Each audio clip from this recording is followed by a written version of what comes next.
Can you use thought-based instrument to meditate?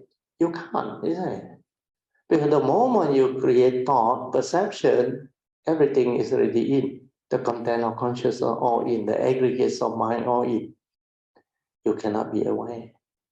So to be aware or to be in the state of mindfulness or sati is aware before the knowing. So this word before the knowing is very important. During this moment is the direct seeing things as they are, without the ego, without the personality, without an entity. Means there is no observer to see what it observes. That's why Krishnamurti says the observer and the observed become one. Means just that thing, like what the Buddha said, in the seeing, there's only the seeing consciousness. It's just like the question, is there a thinker behind the thought? It's the same. Is there a thinker behind the thought? Just try. Is there a thinker behind the thought? Logical is that. If there's no thinker, how can the thought arise? Logical or not? Huh?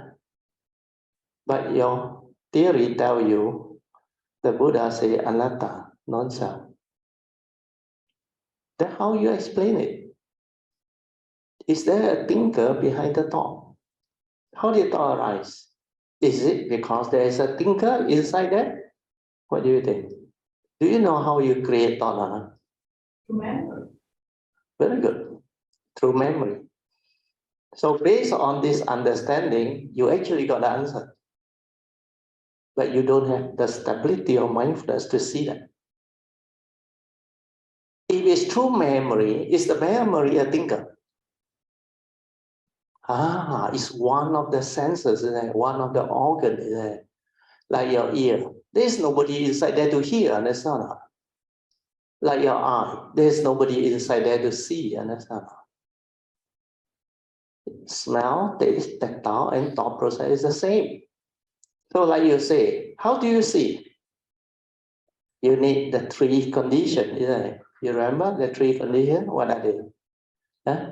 You need the organ, which is the eye, or the organ, then sense data, and the mind, or the consciousness. So these three must interact and come into contact, understand? Come into contact. Understand? So when these three come into contact, like the physical experiment, what happened? Upon contact, the light bulb lights up, understand that? Which means you become conscious, depending on the organ. If it's the ear, conscious of hearing, understand that? If it's the eye, conscious of seeing. If it's the nose, conscious of what you smell, what you taste, what you tactile feel. Then the brain is what you think. Understand? But it's not a person who thinks. So what happened is thought is respond to memory. Understand? Okay, this one is most important. A thought is respond to memory, which means when you see something, hear something, smell something, taste something, tactile feel or think of something, what is happening? You need to go to the brain. Why? But this is memory.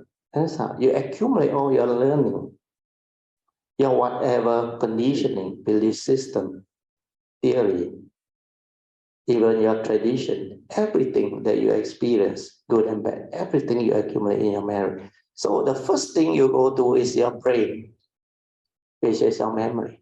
Okay, so this one, the brain, I write separately. Memory is basically your brain. So if brain is where the memory is, that's why to perceive, you always go up to your forehead. You remember? From your forehead, you trigger off thought. How you trigger?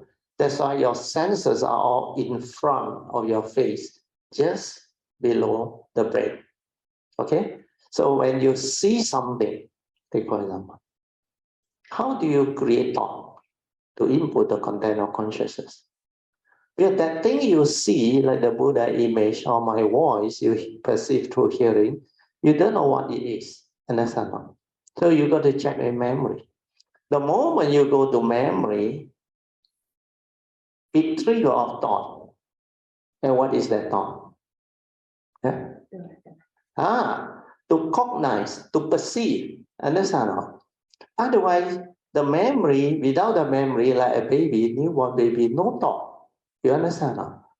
But it got no learning, no accumulated memories. Because of that, it cannot trigger off thought.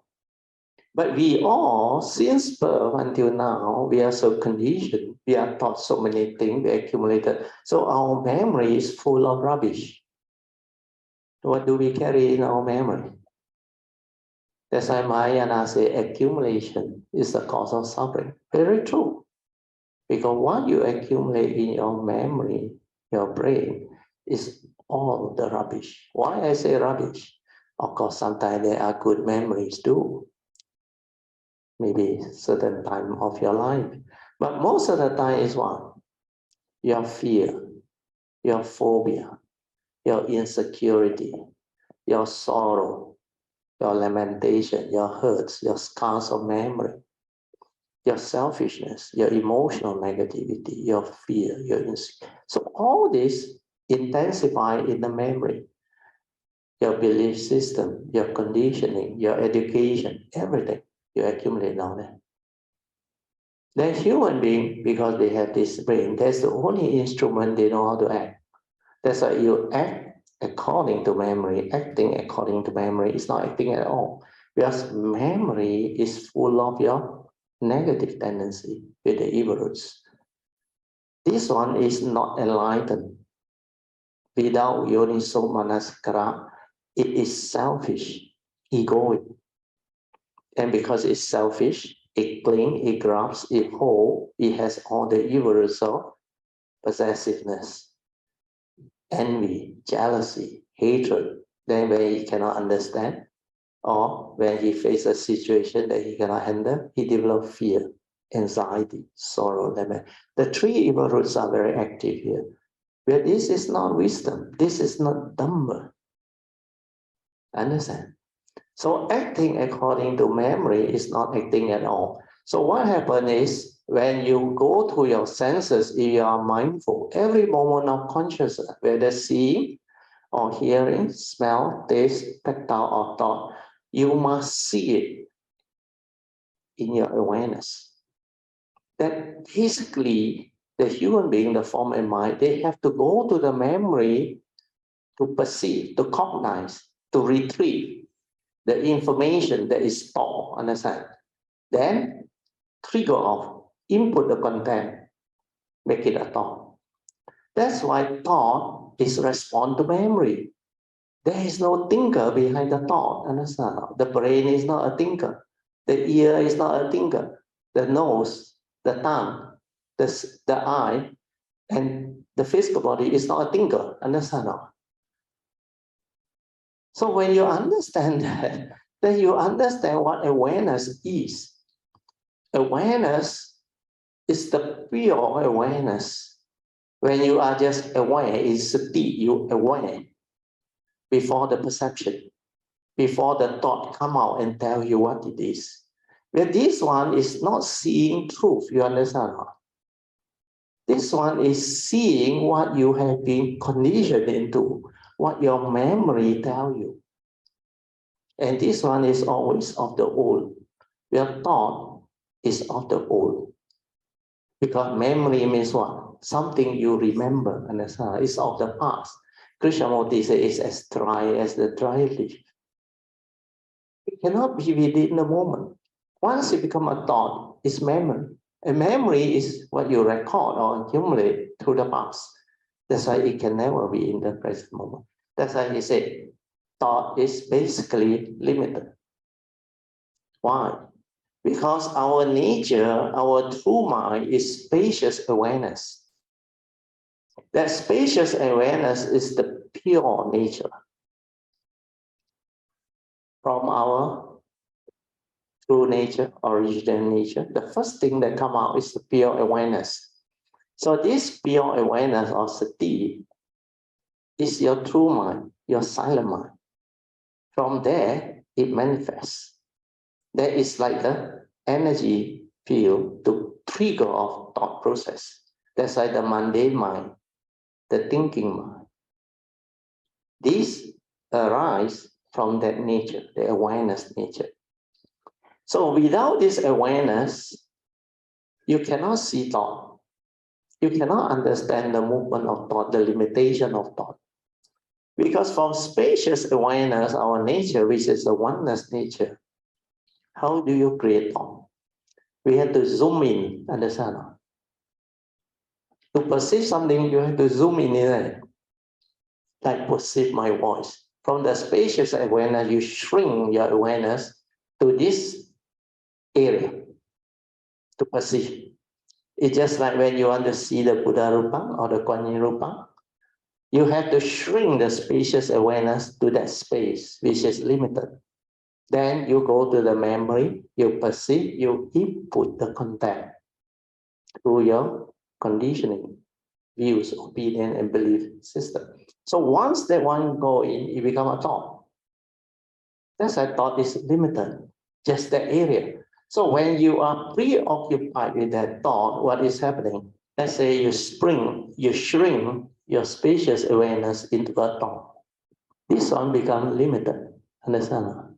So this thought, because what you are doing is you shrink your consciousness or awareness into this small space. Then what happens? You introduce the contact. And what is this? Sankara Sanya. Understand? What is Sankara Sanya? This is the content of consciousness. Content of consciousness. And basically is Sankara Sanya. Yes, thought proliferation. Perceive thing that arise feeling. Understand? Feeling become conditioned into emotion. And emotion is basically what Sankara is, mind state, mental state. So this is what is going on. You are lost in thought, in thought. Why? Because you are preoccupied. Listen to this, one P or two P, one. Preoccupied is one P or two P. One P only, two C, yes.